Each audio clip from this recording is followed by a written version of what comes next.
Table for One, Episode 12, our 2016 Solo Gaming Gift Guide.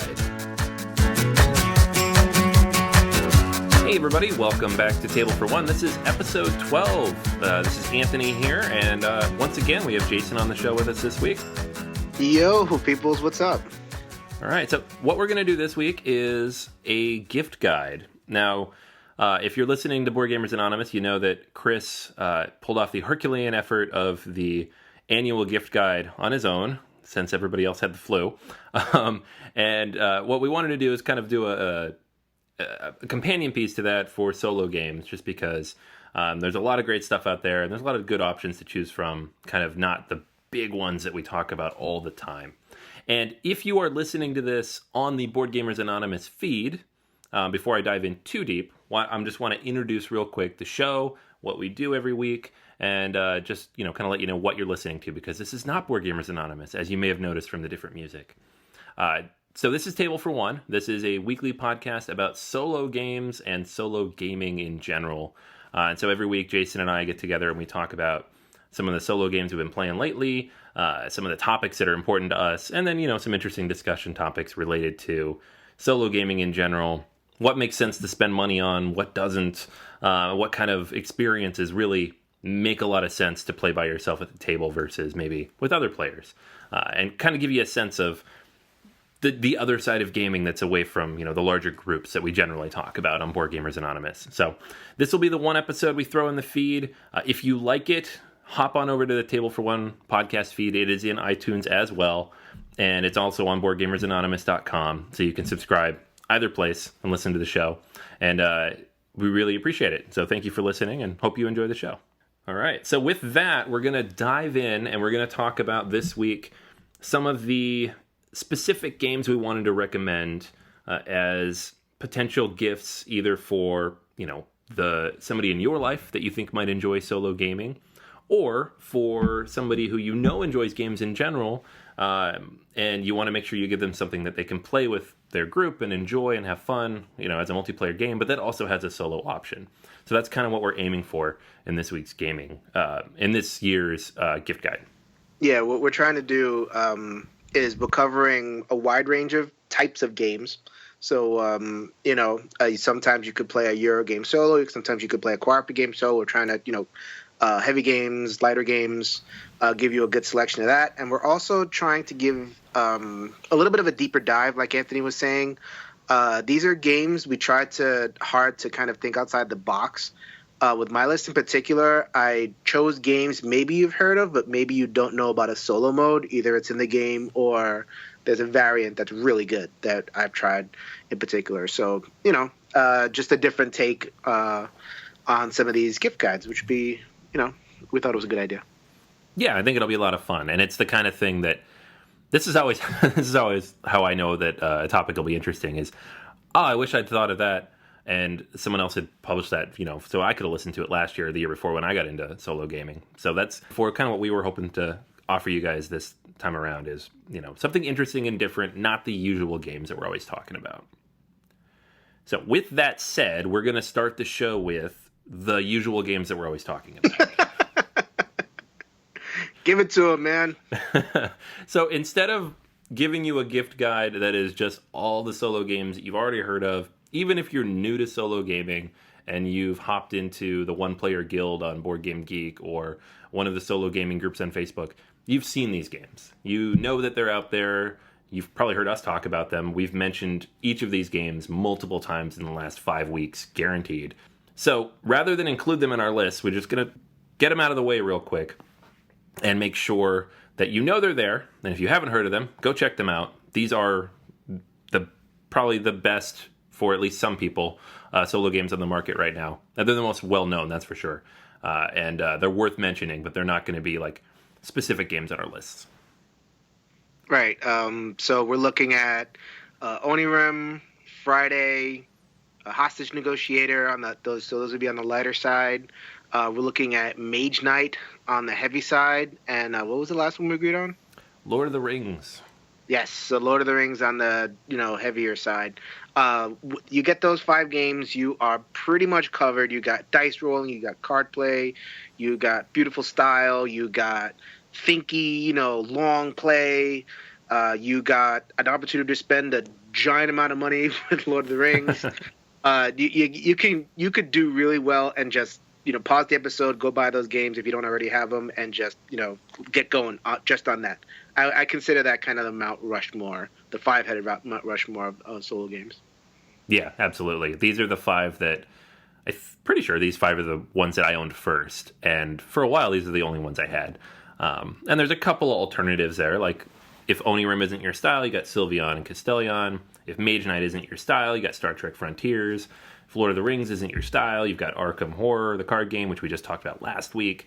So you're a couple options there to mess around with. But in general, these 5 games are the place to start if you have absolutely nothing on your shelves that plays solo. All right, let's get into our other games. Yeah, so this is the actual gift guide. These are the games that we're going to recommend. So we each picked out 5. And as Jason said, these are games that aren't necessarily designed just for solo play. They're not the kind that you maybe heard of as the pinnacle of solo gaming. These are multiplayer games with either official or unofficial fan-made solo variants that we wanted to pick out and highlight that particularly enjoy.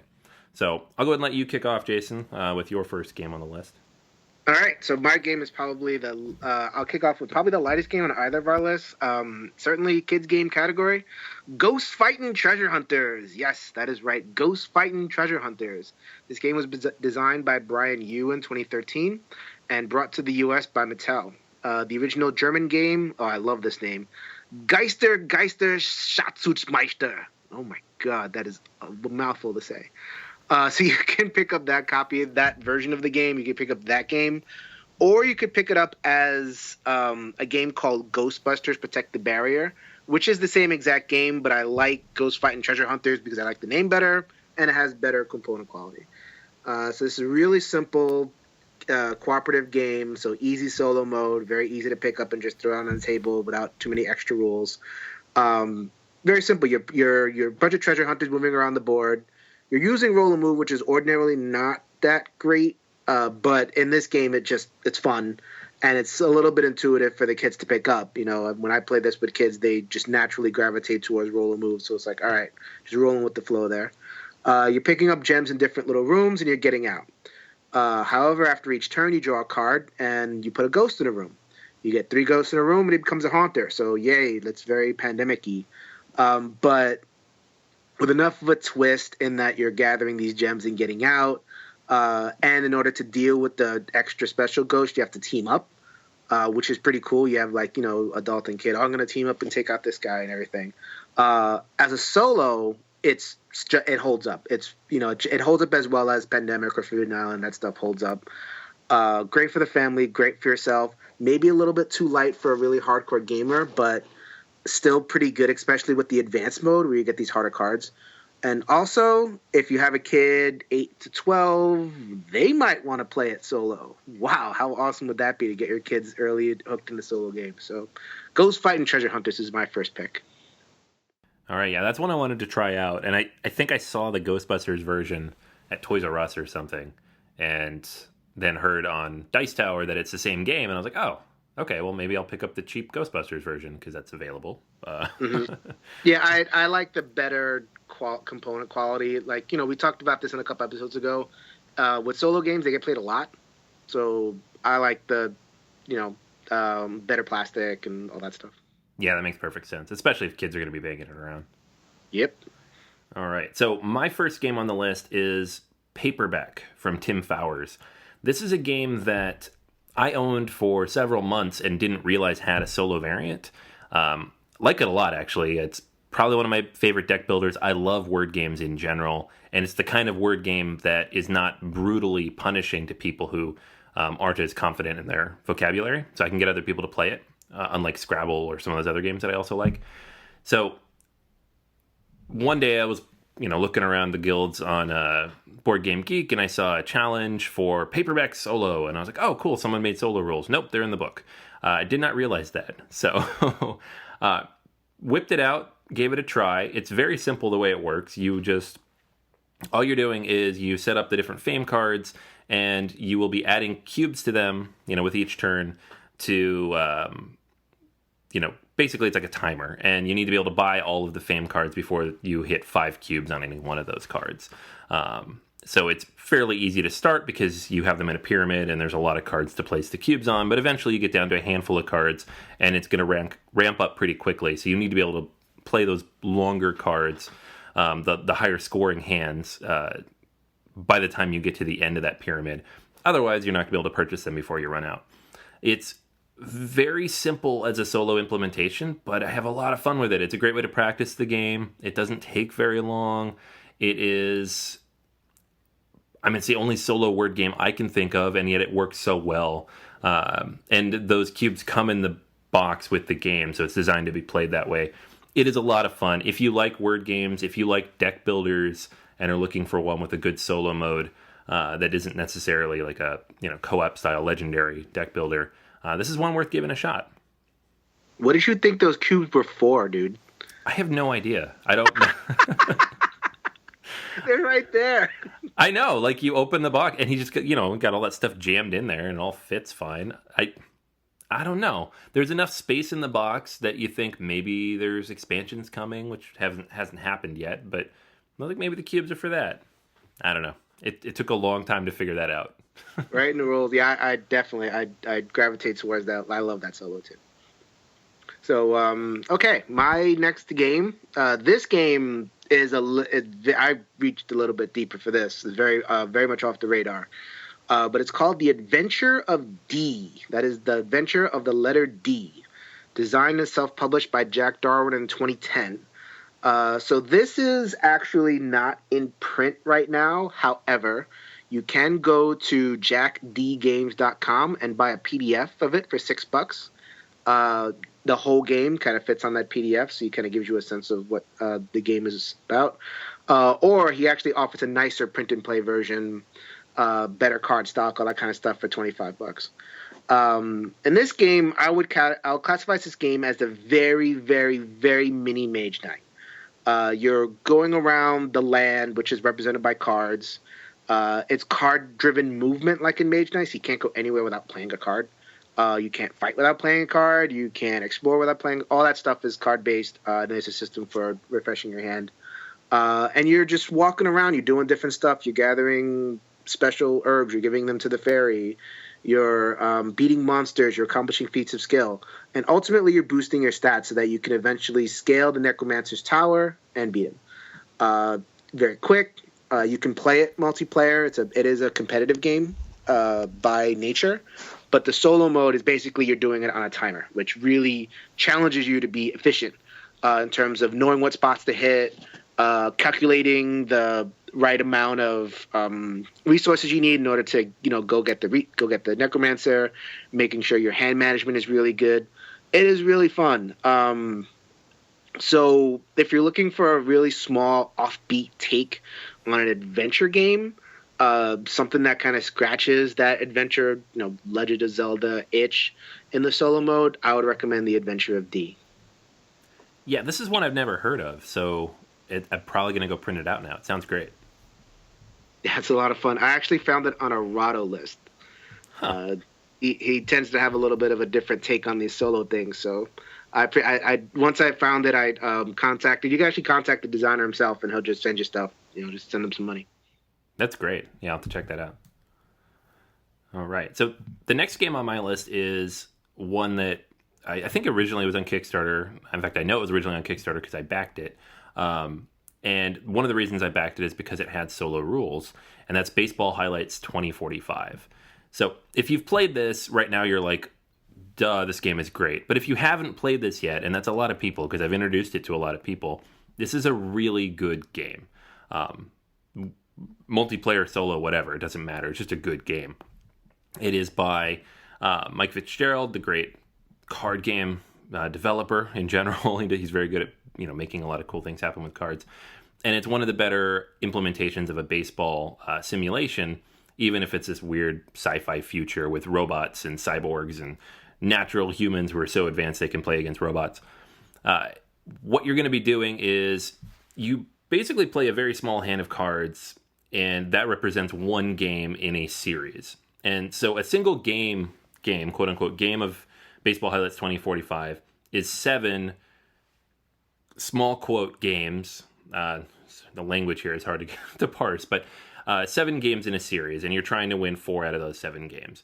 So when you're playing with another player, and it's primarily a 2-player game, you would have your deck of cards with one of the starting teams, and then each time you finish a game, you'll be able to use the cards in your hand to buy additional cards, upgrade your players, bring in new free agents, and basically make your team better each game.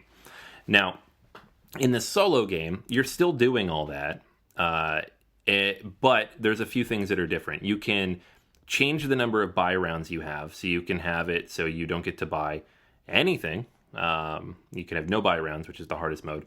You can have 1 to 3, which is pretty average. You can have 4, which is a good place to start if you're just getting into the game.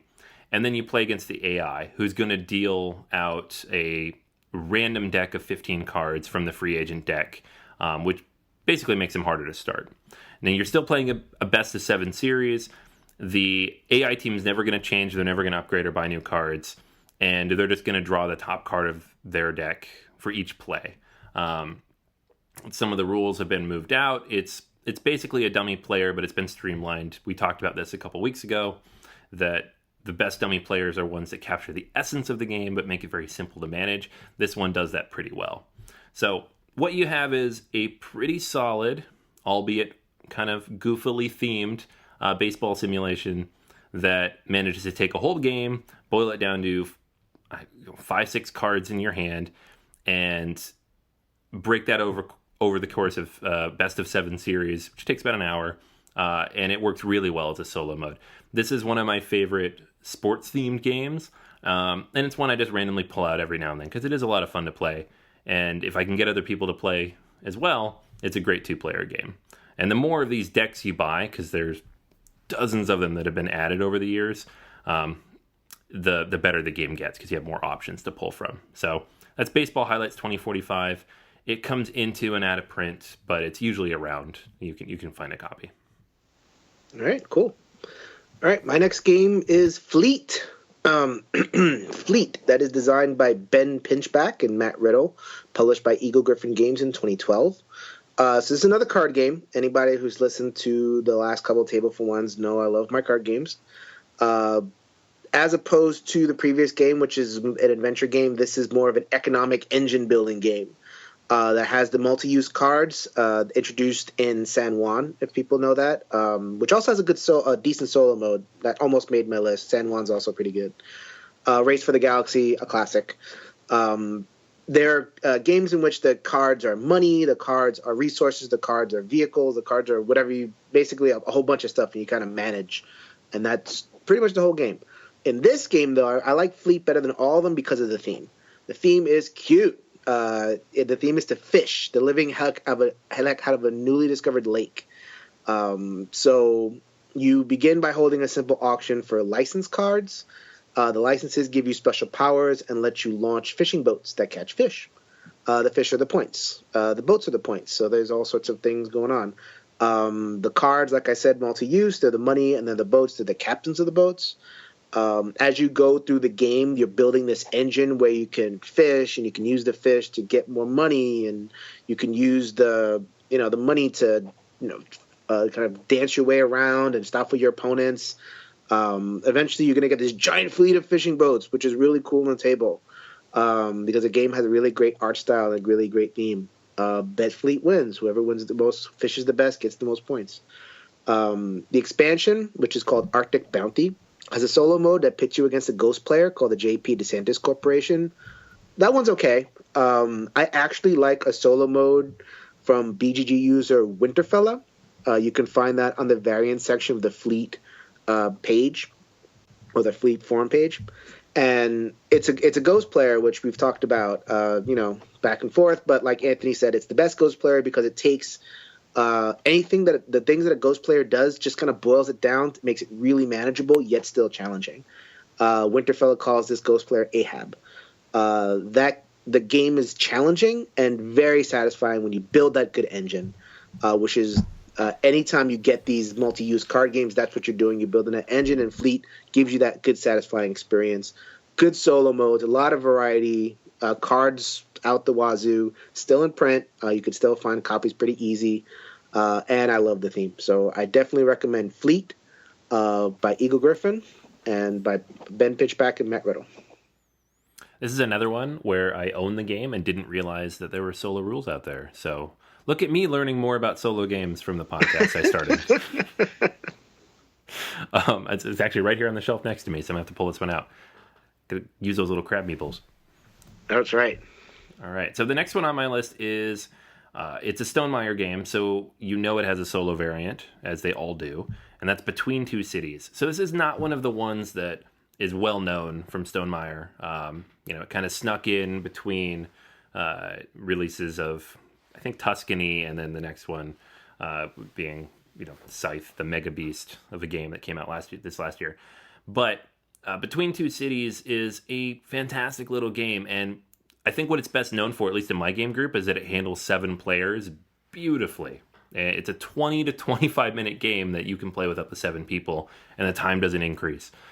That's fantastic. But what you may not know, and which I'm very happy about because it's a lot of fun, is that it has a pretty solid solo mode. Like all of the Stonemaier games that have been released to date, it has solitaire rules made by Morten Monrad Peterson, and it is, I think that was a stretch goal in the Kickstarter, but as in all of the automas that he's created, it's very cleverly implemented. And so in this case, you have the basic idea of the game is that everybody has a city between them and another player, and every round you're going to play 2 tiles, and you're going to choose which of those 2 tiles goes in which of the 2 cities. And then the cities are going to score based on certain criteria, like which types of buildings are next to each other and how many you have of certain types of buildings, etc. Certain things will score in sets, others will score in adjacencies, some will score in rows. Don't have to get into all that, but it's fairly simple. You can teach the game in 5-10 minutes. The solo mode is pretty much the same with a couple of small adjustments to the rules, but it adds the 2 automas to the game. So there's going to be 3 cities on the table. You're still going to be playing to 2, but then you have the automa, each of the automas also playing to 2. So you have kind of a different take on that, in that you're going to use these cards that are going to tell you which things are going to come out and how they're going to be played. There's a simple mode, which just streamlines things even more. I think a little too much, because the standard mode is not really that complicated. And I prefer the standard mode, the full mode, just because you're going to see all of the building tiles throughout the game. They're going to move around a little bit more. And you get to be a little more strategic in how you play the game. But honestly, if you're looking for a fun, quick city builder, I'm not going to say it's a full-blown city builder, but it's city builder light to some degree, and still manages to find a way to implement that drafting mechanic even in a solo game with a little bit of tweaking for the automa. Between Two Cities really does it quite well, and it's still just a 20-minute game, even faster, honestly, once you get to know it, because nobody's waiting, for anybody else to make decisions. So Between Two Cities, it's a real fun one, and it's a game that hits my table just every now and then when I have a few extra minutes and feel like building some cities. You got me on this one. I've never played this. I've barely heard of it. I did it. So thank you, man. Yeah. All right. So my next one, as we kind of rise here in complexity, this one is more of a straightforward Euro game. It's called Artifacts Incorporated, designed, illustrated, and published by Ryan Lockett and Red Raven Games last year. So Ryan Lockett, pretty respected around for basically the industry because he does everything, and he makes good games. It isn't just a gimmick. He's most famous for Above and Below, which is a storytelling game / Euro game, so he gets points for ambition. And again, really cool art style. But this one, kind of floated a little bit under the radar. I think it's excellent. The way I like to describe it to people when I explain the game, it's Indiana Jones, only it's the stuff that happens off screen. It's how Indiana Jones can afford all of his grand adventures. So you're basically taking all of the stuff that you find, the artifacts and everything, and you're selling them in a museum. and you're getting money and you're making upgrades and you're going out. You can fund more lavish expeditions for more rare jewels, which gets you more money. So you kind of go back and forth, building yourself up, and then, like in a lot of these games, you hit a certain victory point threshold, and you win. So the kind of neat twist on the game is that it's not a straightforward kind of just place your worker. You roll dice, and the dice are the workers. So if anybody here has ever played Kingsburg, it's very much like that. You're taking the dice and placing them, and then depending on how high you roll, you'll get certain things. Be able to make certain upgrades. You can buy an upgrade that gets you more dice, which is more workers. And so it's a little bit. I'm not, and maybe I'm not describing it the best because I struggle to explain Euro games. They all kind of run together for me a little bit. But again, what sets this apart for me is the theme and the art style. I mean, it's really looks like you're sending people out on an expedition, and you're getting all that money, and you're funding better expeditions, and you can even go diving. So you're diving for doubloons and sunken treasure and all that kind of stuff. So at the end of the game, you're building your tableau, and you're gonna have this neat little, basically like a museum piece, where you have all this stuff, and all this stuff is giving you money and points and blah blah blah blah. This is not designed to be a solo game, but BGG user Ryan McManus developed his own solo mode, or I hope it's a he. I'm sorry if you're a she.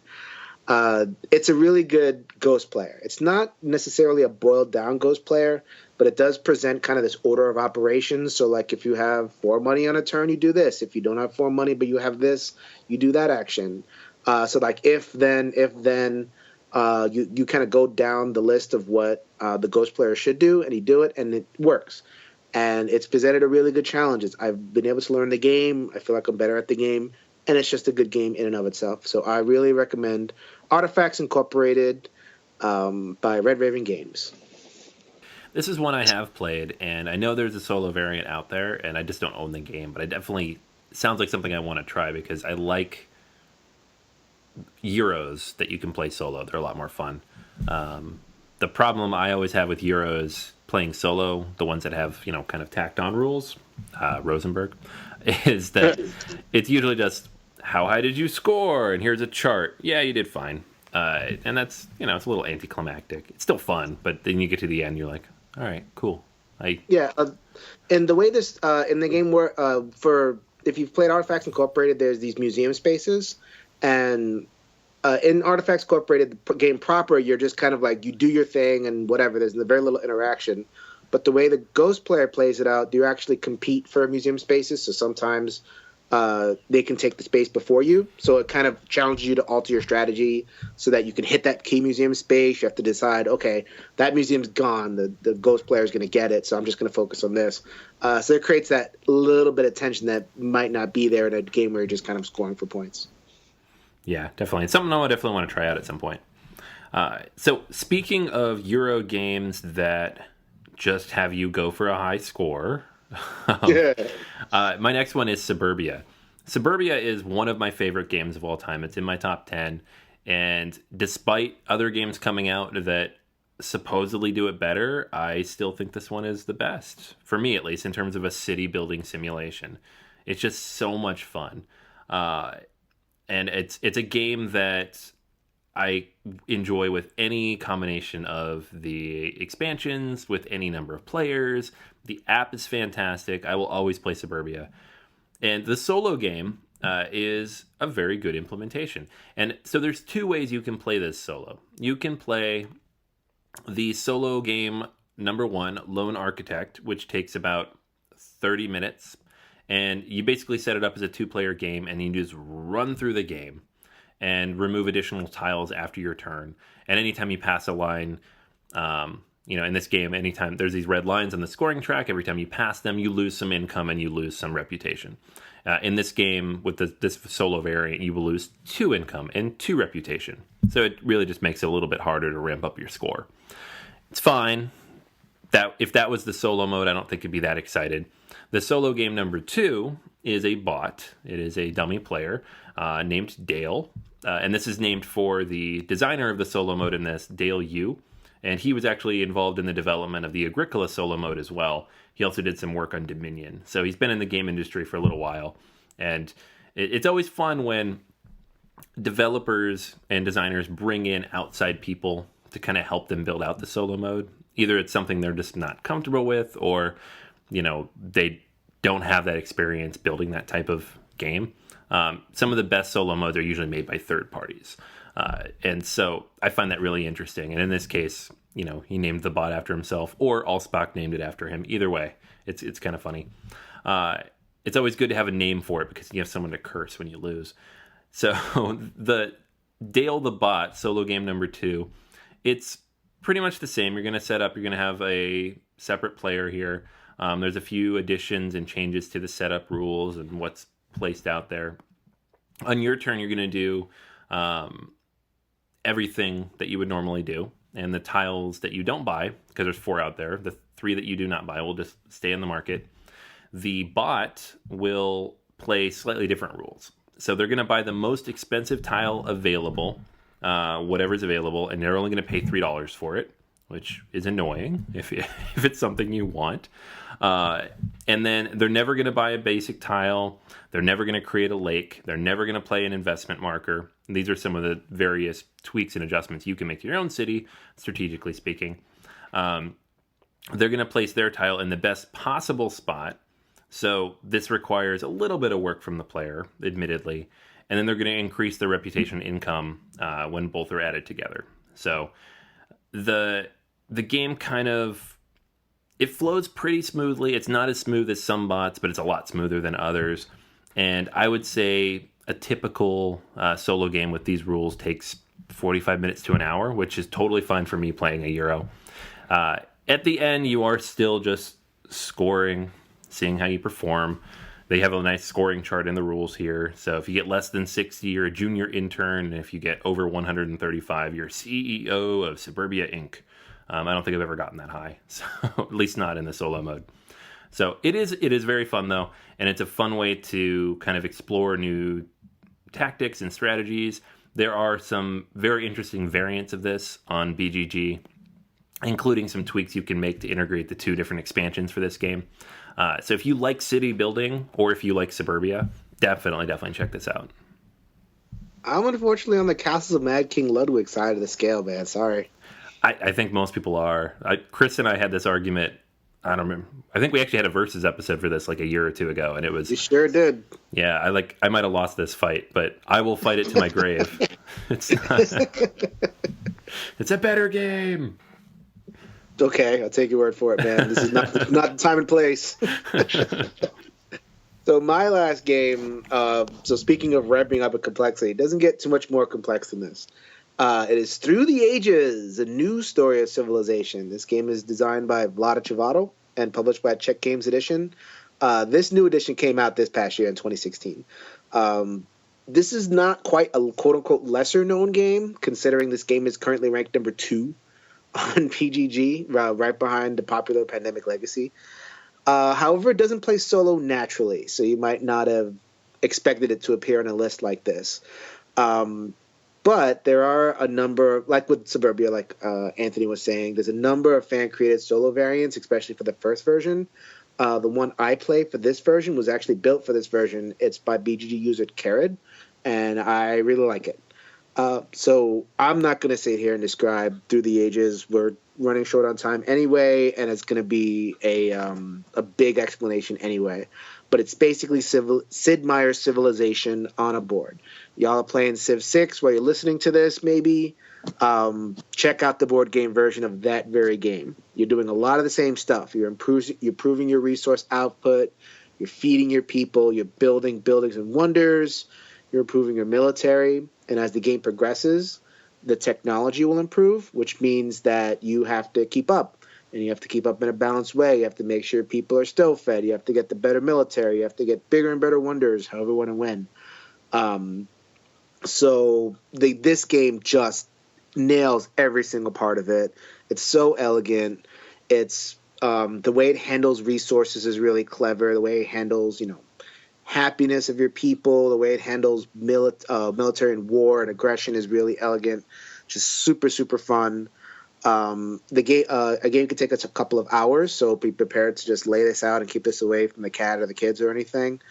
Multiplayer plays even longer, which is why I kind of prefer the solo mode. I'm not a huge fan of 4+ hour games. But as a solo, man, this love it, love it, love it, love it. I can't recommend this highly enough. I'm so jealous that Anthony got this as a Secret Santa. This is Through the Ages, A New Story of Civilization by Czech Games Edition. Yeah, I did. That was a nice surprise. Grrr! This is like the third year I've done Secret Santa, and usually it's, whatever the price recommendations are. But this year I got a nice surprise, so I'm going to play this, and I'm very excited about it. The last game on my list is also, it's not really a Civilization game per se, but it is the same trappings of a Civilization game. It is also the solo game, or the solo variant game that I've played the most by far. And that's Imperial Settlers by Ignacy Trzewiczek. This is... I'm not going to run through all the rules of this game. If you want to hear my glowing thoughts on this game and how much I talked about it in 2014 and 2015, you can hit up Board Gamers Anonymous. I talked about this game a lot. But the idea of the game is that you're building out one of, I guess we're up to 5 civilizations now, and a 6th one is shipping here pretty soon.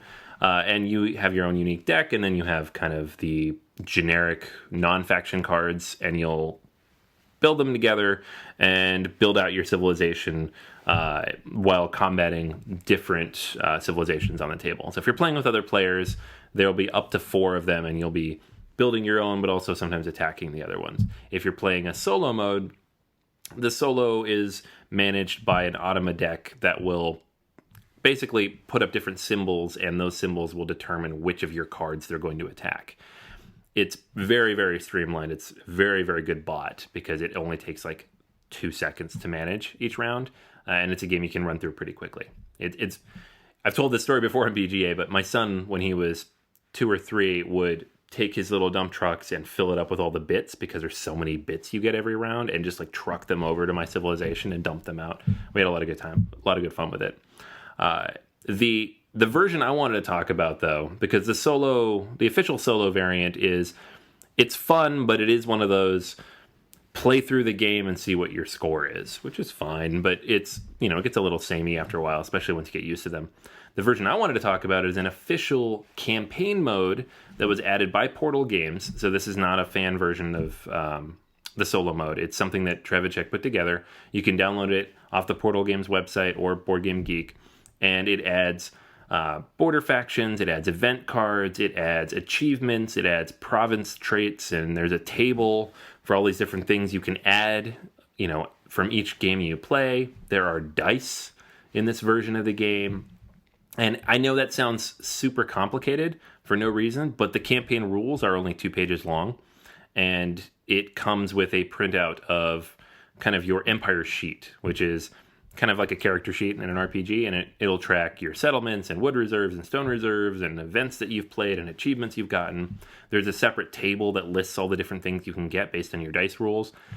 There are no official cards that come with these, but there are fan-made cards that you can download and print off and add to your deck based on the achievements that you get. This is really cool. If this had come packed in the game, this would be probably my favorite solo game, period, and I would recommend it to everybody. I wish they would release this as an official, in your hands expansion. As it is, it's print and play, but it is very cool. It's a lot of fun. It's a little bit of work to pull together. You got to track down some dice, but it's well worth it. And it works, in my opinion, fairly well with, either of the new factions as well. I wasn't that impressed with the base, the solo in the box, but if you're telling me this gives me another one, then I have to look at this again. Yeah, it's pretty cool. The rules are not perfect, like anything out of Portal. They're not perfect, but there's a lot of parsing of it on Board Game Geek, so you can get people to kind of walk you through how to set it up. And it doesn't add any time to the game. It still only takes about an hour to run through it in solo, but it makes every game seem like it has a purpose, and you're building towards something, which is a lot more fun than, all right, I got 65 this time. What was my high score last time? 63. Okay. So exactly the same. It's not. It's a little more fun than that. All right, so that's all 10. That is our recommendations for this year's solo gift giving guide. These games obviously did not all come out in 2016, but these are some of the under the radar games that we recommend if you're looking for something different, unique, or a multiplayer game that you can kind of backdoor someone into solo play with. This is the way to do it. These 10 games, so check them out. We almost got it to a half hour. Yeah. Yeah, we almost cut it down. We'll see if I can edit it down. Probably not. You guys will be watching this and be like, sorry, 34. I almost made it last week. Just missed it by like 2 minutes. But we're going to go ahead and wrap up, though. That is everything for this week. Again, if you joined us from the Board Gamers Anonymous feed, thank you for listening. Hope you enjoyed the podcast, and definitely hop on over to Table for One, the official iTunes feed, or check us out on BoardGamersAnonymous.com. For everybody else, thank you for joining us once again this week, for another episode of Table for One. We are on iTunes. We are on Google Play. If you have not yet, we would love, and appreciate your reviews over there. Helps more people find the podcast, and it helps us feel good about the work we're doing and the podcast we're putting together. You can also check us out on BoardGamersAnonymous.com. We are on Board Game Geek, Guild 1735. And then Facebook and Twitter, I update those almost every day of the week. So you can respond to our question of the week, or just shoot a comment or question of your own our way.